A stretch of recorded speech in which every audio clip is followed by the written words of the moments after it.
August 23rd, 2024. I'll never forget the date. My first major label placement, Wait by Limoblaze featuring What Up RG, dropped. And here is the wild part. It was an Afrobeat record. Not even the sound or genre that I thought would get me through the door. Yet somehow, that's the beat that ended up charting on Billboard's top gospel albums. So today, I'm breaking down how a beat from my bedroom made it to the billboards, and a bunch of lessons and tips that I have learned along the journey. So growing up, I was obsessed with CHH music, Christian hip-hop music. Especially was one of the moguls, the legends of the genre / lifestyle, the OG, Lecrae. The music wasn't just an entertainment, it was a lifeline, it was a lifestyle, it was a way of living unashamed of your faith. It spoke to me in ways that nothing else did, or nothing else will. Eventually, it started the fire in me to start producing music. After a few years of producing, I wanted to work with Lecrae, the very first person that inspired me to make music. After a small research, I discovered his label Reach Records, and it was run by an A&R called Ace Harris. At the time, I set one goal: connect with him. So every beat, every DM, every connection that I have made online was to get that instant connection. Like most new producers, I started blasting DMs to every person that has ever been in contact with Ace Harris. 99% of the people that I have reached out to connect with did not respond. And that is the harsh reality. But one day, I tried something different. I posted a beat on my Instagram story and tagged Ace Harris. And 20 minutes later, he responded, "Send me more joints." Bro, that day, I ran around the house thinking that I already made it. But the truth is, that was the first checkpoint in the long marathon. It was not the finish line, not even close. Actionable tip number 1. If you want to get noticed, don't spam the DMs. Find creative ways to put your work in front of the right people. Make it effortless for them to see your work, to see your identity, to see your brand. So for the next 2 years, I sent beats to his inbox every single week. It didn't matter if I was motivated or not. I actually made it a habit to send him beats every single week for 2 years. That's about like 365, about around 700 or 800 days I sent out beats.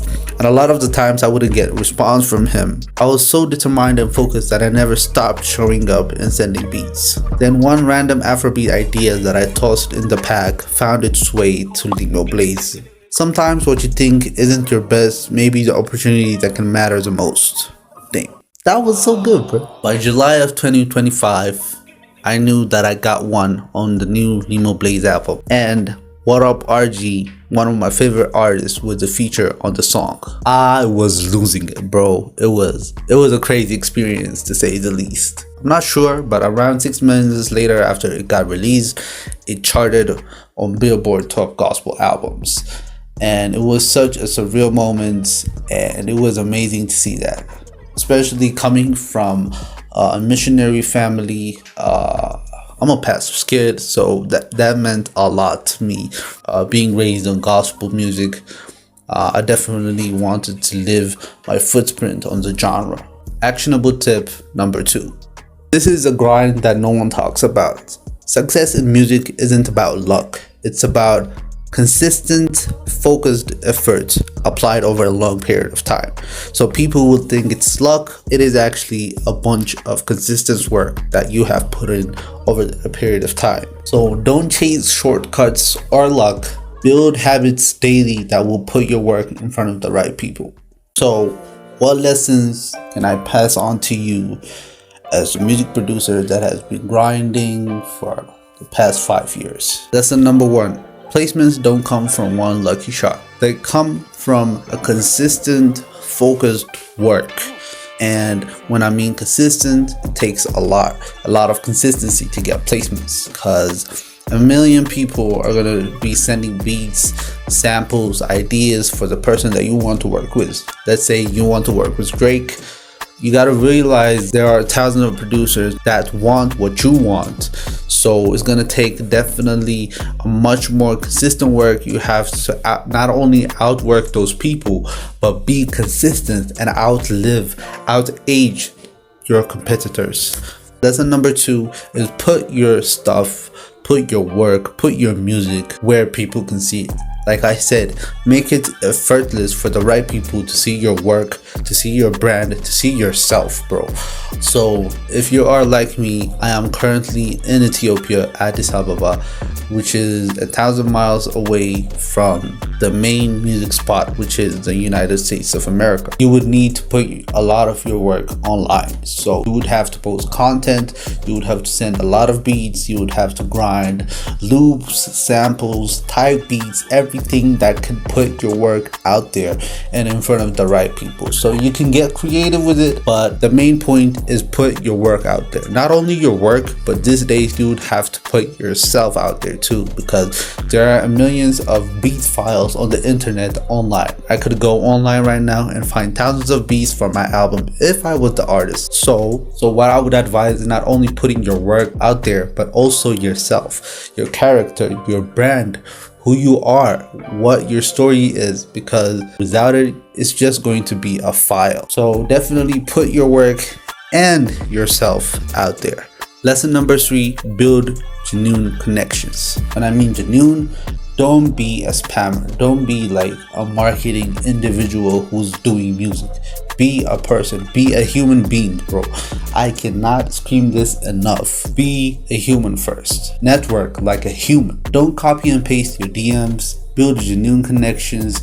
Build that connection that outlasts like a collab. Don't just be a placement chaser or a placement digger in a way. So always try to build a genuine connection and always try to be human about it. Lesson number 4, and the biggest lessons that I took from this journey, is being consistent. Consistency beats everything. Beats talent, beats anything, bro. So definitely be consistent. If you have an email of an artist, definitely keep sending. An A&R, keep sending. I know it could get tough when they don't respond, but you have to keep going. I kept sending beats to the A&R without getting responses for a while, but I still kept sending till eventually we got one. So definitely be consistent. So that's how a beat that I made from my bedroom landed on the billboards. So if you want more real producer strategies, my mindset behind business, behind the music industry, definitely go join up there, and also join my email list, bro. I send out emails every Friday, and I share what's on my mind, what I'm trying to do, what I'm thinking of doing, and a bunch of new opportunities that you can monetize as a music producer in 2026. You know, we're already there. But yeah, I appreciate y'all for tuning in, and I forgot to say this, bro. Subscribe, bro, right now. I mean right now. If you have made it this far, you know, there is no way that you shouldn't subscribe because you like my content. So yeah, I appreciate everyone. I will see you on the next one, and yeah, peace.